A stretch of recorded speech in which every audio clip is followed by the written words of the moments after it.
Bueno, entonces habíamos quedado acá y vemos el cilindro hemático, la hematuria glomerular y los cilindros de insuficiencia renal.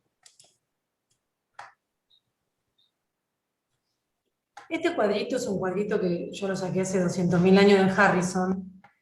Es un cuadrito que muestra cómo está la relación urea-creatinina, el UP de urea, el UP de creatinina, el sodio urinario en mil equivalentes litros, la excreción fraccional de sodio, el índice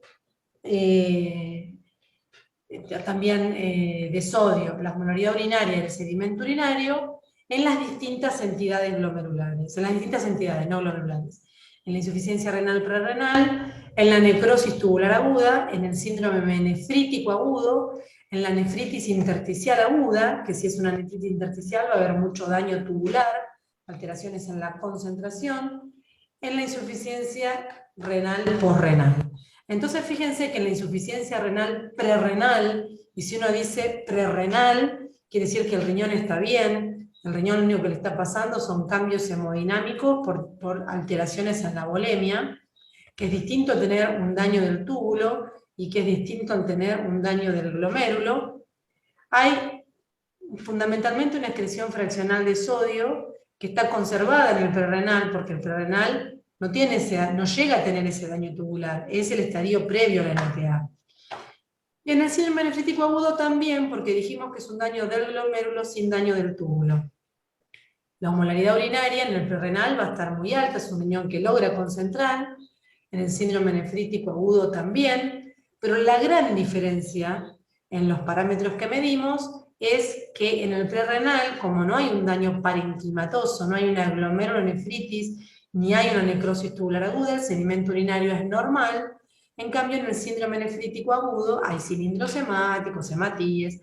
Entonces, cuando a mí me llaman del piso, me dicen, doctora, hay un paciente que le sirvió la creatinina, yo digo, ¿le pediste un sodio urinario o le pediste un UP de creatinina? Medimos esto para saber si hay o no daño parenquimatoso. Y acá no se manifiesta como un daño parenquimatoso en sí, porque el túbulo está indemne. No hay daño tubular, por lo menos en el modelo de la posinfecciosa. Podría sí haber en el lupus, en otras, ¿no? Perdón, doctora, ¿qué es UP? La relación UP. La relación entre la orina y el plasma. Orina y plasma. De la urea de la creatinina, Sería la concentración, digamos. Claro, la concentración en la orina y en el plasma. En la orina y en el plasma, ¿entienden? U significa urinario y P significa plasmático. Perfecto, gracias. Yo tengo una duda, Esto lo doctora. van a ver en insuficiencia renal, sí. Con respecto a la azoemia, o sea, nitrógeno en sangre, ¿es característico del nefrítico o también lo podemos ver en el síndrome nefrótico? La azoemia es O tal vez no característica de es la relevante. insuficiencia renal. Vos podés tener un síndrome nefrótico sin insuficiencia renal y entonces no vas a tener aumento de la urea. En el síndrome nefrítico sí, porque en el mecanismo fisiopatológico esta glomerulonefritis puede producir insuficiencia renal si hay caída del filtrado glomerular. Pero en el síndrome nefrótico, como por ejemplo en el cambios mínimos, hay solamente daño del povocito y entonces no hay insuficiencia renal y entonces la urea no está alterada. No, dije azoemia, ¿eh? Vos te referís solamente a nitritos. Sí. Bueno, eso va a depender también digamos, del túbulo, no solamente del glomérulo. Y la azoemia, vos tenés que para eso, si querés medir nitritos, nosotros lo que solemos medir habitualmente es urea, creatinina, estado ácido-base, ionograma, o sea, no estamos midiendo nitritos. Se hacen cálculos cuando uno hace el estado ácido-base, pero no, una cosa es como cuando vos hablás de cómo se mide el clearance de creatinina, que hay un modelo ideal, que es el clearance de inulina, y eso no existe y no se hace. Claro, como que no es evaluado No, no es algo que evaluamos a característicamente. diario. No. Ok, No. gracias. Evaluamos la urea. Entonces, que igual la urea no es el mejor modelo de la función renal, el mejor modelo, y tampoco es el mejor modelo de la creatinina. Eso lo van a ver cuando tengan insuficiencia renal.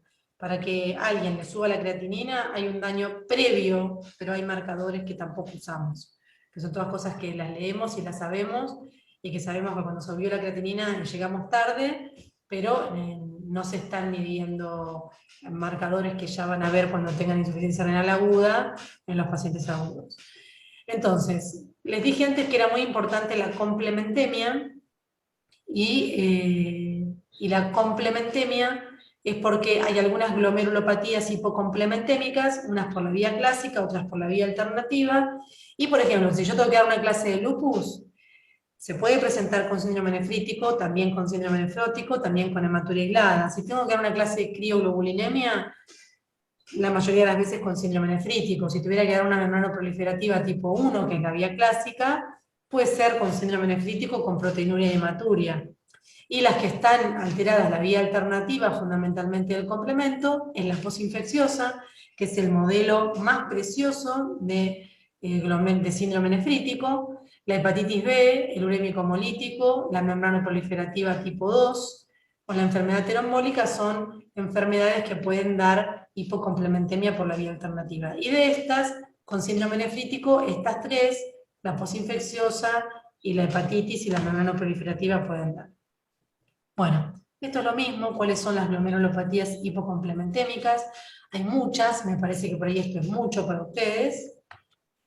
Y las complicaciones del síndrome nefrítico pueden ser la insuficiencia cardíaca congestiva, la insuficiencia renal, la hipercalemia, o sea, el aumento del potasio por la insuficiencia renal, o la encefalopatía hipertensiva. Cuando un paciente tiene insuficiencia renal, las cosas que más nos preocupan son la acidosis metabólica, la hipercalemia, o sea, el aumento del potasio porque puede dar arritmia, la sobrecarga de volumen.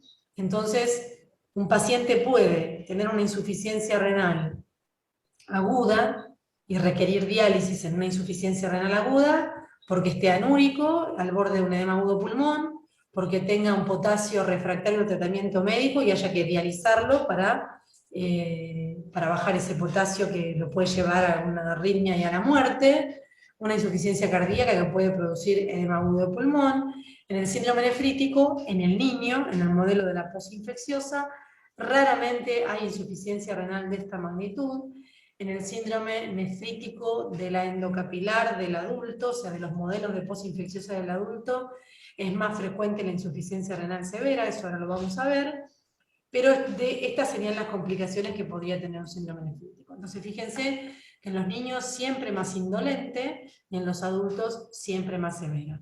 Proteinuria masiva quiere decir que yo les dije que tenían poquita proteinuria. En los niños un pequeño porcentaje puede tener superpuesto hipoalbuminemia con proteinuria masiva, es decir, que tenga un síndrome nefrítico con signos de proliferación, y en los adultos esto puede llegar a un 20-30%. Entonces, vamos a hablar un poquito de posinfecciosa. Un paciente puede tener impétigo o puede tener angina. El impétigo lo produce el estreptococo. El estreptococo puede ser de grupo A, de grupo C y distintas cepas que están más relacionadas. ¿Y cuál es la patogénesis? Esta bacteria tiene antígenos. Estos antígenos, que los más frecuentes son el GATP y el SPEP, que es el receptor de plasmina asociado a glomerulonefritis, o el SPEP, que es la endotoxina B. Son endotoxinas, toxinas, antígenos que llegan al riñón, o sea, el paciente tiene o un impétigo o faringitis. Se producen estos antígenos que tienen estas toxinas que tienen afinidad por el riñón. Llegan al riñón y producen glomerulonefritis. Entonces se necesita lo que se llama un periodo de desarrollo de la respuesta inmune. A diferencia de la IgA, que la IgA tiene faringitis simultánea con la hematuria glomerular. Entonces, estos antígenos van al glomérulo, se ha hallado en biopsias de glomérulos, inducen quimiotaxis de monocitos y de interleuquinas. Cuando llegan al glomérulo, llaman a las células inflamatorias y empiezan a llamar monocitos Beni, interleuquina, factor de necrosis tumoral alfa, empiezan a venir desde la sangre periférica hacia el glomérulo, promoviendo cambios en las células mesangiales. Las células mesangiales responden a esta activación del sistema inmune producida por estas endotoxinas, por estos antígenos, y de esa manera se produce dentro del glomérulo la glomerulonefritis, la proliferación mesangial, la proliferación de la matriz y de la célula mesangial, y estos antígenos que vienen también se depositan en distintos lugares del glomérulo, pueden ser en el mesangio, pueden ser subepiteliales, dijimos que en la posinfecciosa fundamentalmente del lado del podocito, y en las endocarditis también pueden ser subendoteliales. Pero el mecanismo es la bacteria que genera este antígeno, estas endotoxinas, que producen quimiotaxis y activación del sistema inmunológico con proliferación y glomerulonefritis. Entonces, se depositan estos inmunocomplejos, activan la vía alternativa del complemento en el modelo de la posinfecciosa, hay una reacción local con reclutamiento de neutrófilos, proliferación, exudación. Entonces, si se acuerdan, la primera diapositiva decía inflamación del glomérulo. O sea que esto es lo que produce todo lo demás. La cascada del complemento se activa con atrapamiento de C3, encontramos C3 dentro del glomérulo y dentro de los inmunocomplejos. Los inmunocomplejos, si se acuerdan, se llamaban HAMS, eso lo vieron en histo. Y en la posinfecciosa el C4 es normal, en las formas de endocarditis el C4 puede ser bajo también. Cuando se termina la vía final común de la vía de activación del complemento, se genera lo que se llama el complejo de ataque de membrana, que es el factor nefrítico C3, y este es el que activa la vía alternativa, y los inmunocomplejos podrían activar la vía clásica. También se activa la vía de la maltosa, pero veamos, es como secundaria. La infección por el estreptococo 1 a 2 semanas previas, de piel 3 semanas previas, y frecuentemente cuando el paciente tiene glomerulonefritis ya no tiene más angina y ya no tiene más impétigo, ¿no? Así que esto surge del interrogatorio. La biopsia de riñón no es un estudio de rutina en aquellos pacientes, ya vamos a ver, hay una diapositiva de eso, en los que tienen una glomerulonefritis posinfecciosa de libro. Te dice que tuvo angina, que tuvo fiebre, que tuvo angina puntácea, tuvo un absceso, tuvo impétigo, tuvo una celulitis, y tiene toda la glomerulonefritis a los 15-20 días. Si no tiene hipocomplementemia, si yo no puedo documentar la infección previa, si la insuficiencia renal no resuelve sola, si la hipertensión arterial se vuelve refractaria, si la insuficiencia renal requiere diálisis, es decir, si no cumple con esos criterios de la primera diapositiva que vimos, que en general la posinfecciosa se autolimita, voy a indicar una biopsia de riñón. Pero no es un estudio de rutina, y mucho menos en un niño, que es la glomerulonefritis más frecuente, porque en nuestro país, lamentablemente, sigue habiendo mucha prevalencia de anginas no tratadas, ¿no? En el primer mundo, la glomerulonefritis posinfecciosa queda casi librada, vamos a ver un artículo de eso, a una población determinada. Entonces, si el paciente tiene ASTO negativo, complemento normal, no tengo el periodo de latencia, está anúrico, y el cuadro es grave, le voy a indicar la biopsia, porque entonces puedo estar frente a una membrana proliferativa, frente a un lupus, frente a una IgA, y esas glomerulopatías requieren sí o sí de biopsia para el tratamiento adecuado. La posinfecciosa del niño, en general la glomerulonefritis, uno hace tratamiento de sostén, utilización de diuréticos, bajar la sal, usar antihipertensivos, y la glomerulonefritis se autolimita.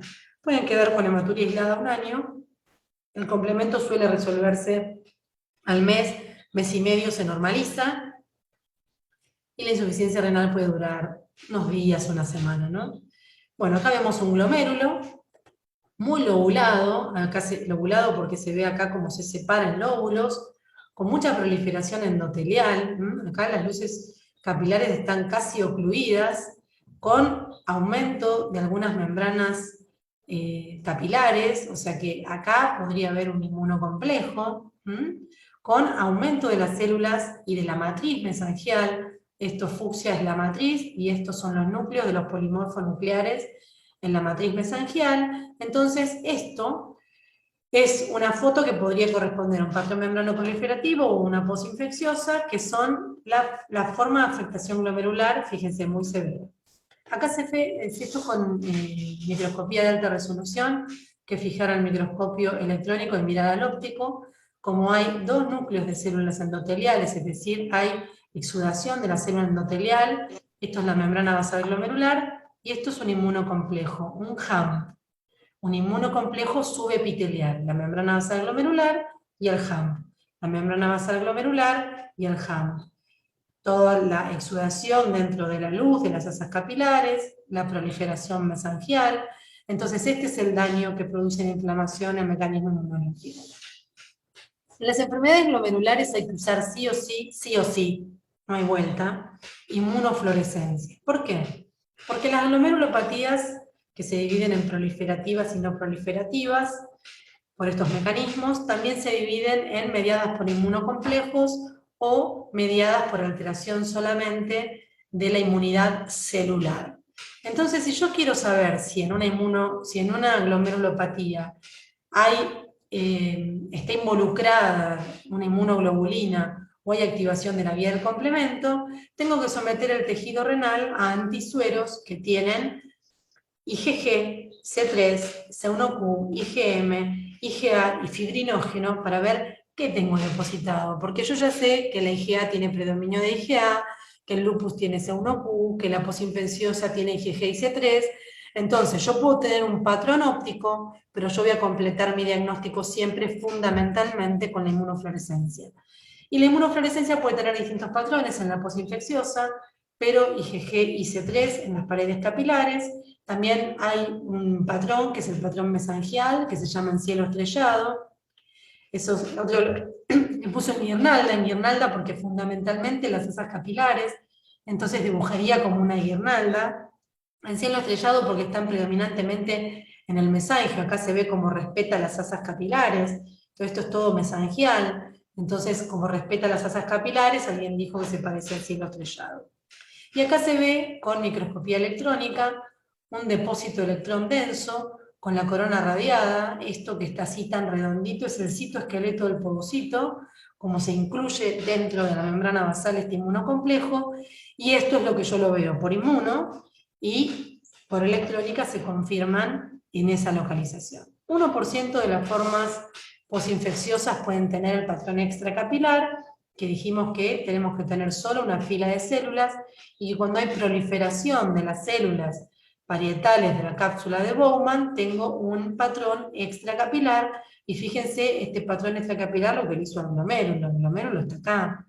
Las asas capilares están totalmente obliteradas, el mesangio está totalmente arrugado, obviamente que este glomérulo va a funcionar mal, lo que se llama el KF de ese glomérulo va a estar dañado, que es el filtrado de ese glomérulo. Entonces, como yo les decía, si yo tengo 10 glomérulos así, voy a tener 8 de creatinina. Si de 10 glomérulos tengo 1 o 2 así, puedo tener una creatinina normal o una creatinina ligeramente alta. Pero un muy pequeño porcentaje de las posinfecciosas puede tener patrón extracapilar. Entonces se trata de la infección, aunque sabemos que a esa altura ya no es el mecanismo patogénico que produce la glomerulonefritis, a menos que el paciente tenga un absceso sólido de un órgano, que el paciente tenga una endocarditis y siga teniendo comprometida la válvula. Entonces esas son formas que se cronifican de posinfecciosa mientras yo no resuelva la infección, que es la que me está produciendo antígenos permanentemente, ¿no? Tratamiento no vamos a hablar. Y este trabajo, que es un trabajo muy lindo, infecciones bacterianas asociadas a glomerulonefritis en los adultos, es un trabajo que se publicó, pero que es muy sencillo lo que yo les voy a mostrar a ustedes, donde muestra que en el adulto, y cuando habla del adulto habla de adultos mayores, alcohólicos, cirróticos, pacientes HIV o pacientes diabéticos, pacientes con determinada alteración de la inmunidad, pueden tener glomerulonefritis asociada a infecciones endocapilar, por infecciones urinarias, por endocarditis, por enfermedades pulmonares, fundamentalmente neumococo, por alteraciones de la piel, por alteraciones de la mucosa oral, por alteraciones del tracto respiratorio superior. Entonces, fíjense la lista enorme de bacterias. Acá ya el modelo no es el modelo clásico de la posinfecciosa, aunque el patrón es muy parecido, es un patrón tipo membrano proliferativo, ¿no? La glomerulonefritis endocapilar puede tener factor reumatoideo positivo y crioglobulinas positivos, sobre todo en los modelos de endocarditis, pero la diferencia grande está acá. Fíjense que el espectro clínico en los pacientes con glomerulonefritis en adultos, el porcentaje de los pacientes que no tuvieron infección en el momento era menor, porque son formas más crónicas. El seguimiento fue un seguimiento durante mucho tiempo, 76 meses, 108 meses, cuando uno dice 108 meses está hablando de 10 años.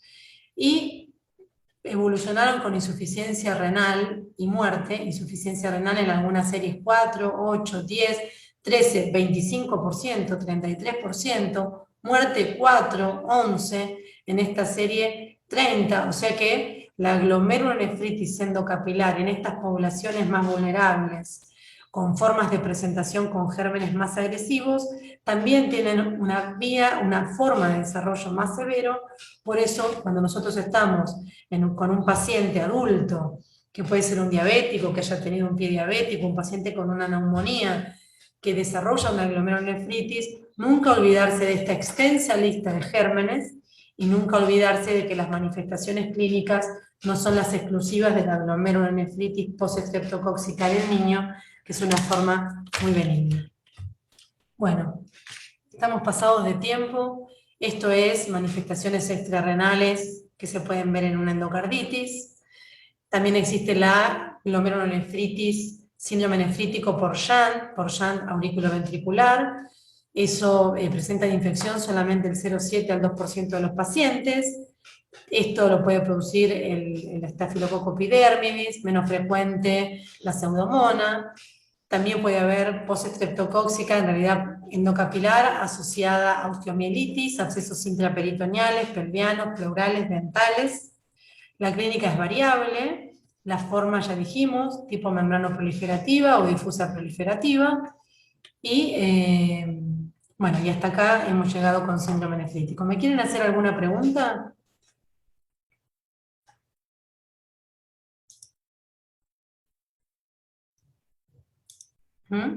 Aprovechen, chicos. ¿Me quieren hacer alguna preguntita?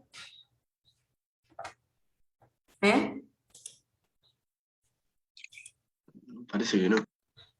¿Nadie? Gracias. ¿Saben tanto? Pasa que es tanta info de una que cuesta procesar un poco. Bueno, pero o sea, fui clara en todo. ¿Entendieron todo? Sí.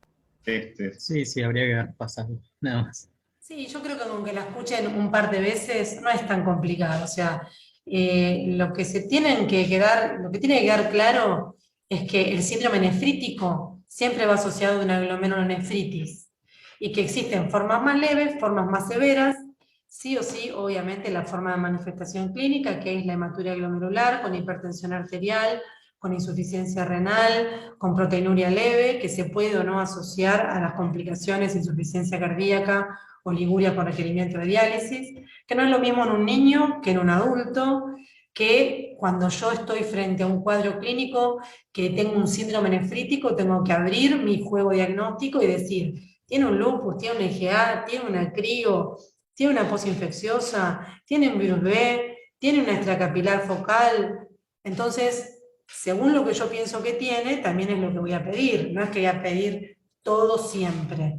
Pedir en función de eso, abrir mucho la cabeza si el paciente tiene hipocomplementemia, y entonces uno dice, bueno, tiene hipocomplementemia, podría ser una posinfecciosa, pero ¿qué tiene para posinfecciosa? ¿Qué no tiene para posinfecciosa? En un adulto la posinfecciosa, ya vieron, es mucho más severa, entonces, a menos que yo tenga un absceso que lo estoy drenando, o una endocarditis diagnosticada por ecocardio transesofágico, es un diagnóstico diferencial, y es más frecuente que tenga una crioglobulinemia un adulto que obviamente un niño. Entonces en el adulto se abren muchos más juegos diagnósticos que en el niño. Siempre pensar forma de presentación clínica, qué dio el laboratorio, cómo es la evolución de mi paciente, cuál va a ser la conducta clínica, ¿no? Es como que ese orden ayuda a que uno pueda llegar más fácil a los diagnósticos. Bueno, nos vemos mañana, creo que mañana es litiasis, y creo que les doy el jueves síndrome nefrótico, no me acuerdo cuál es cuál. Listo, chicos. Perfecto. Gracias. Bueno, muchas gracias. Gracias. Muchísimas gracias, doctora. Muchas gracias.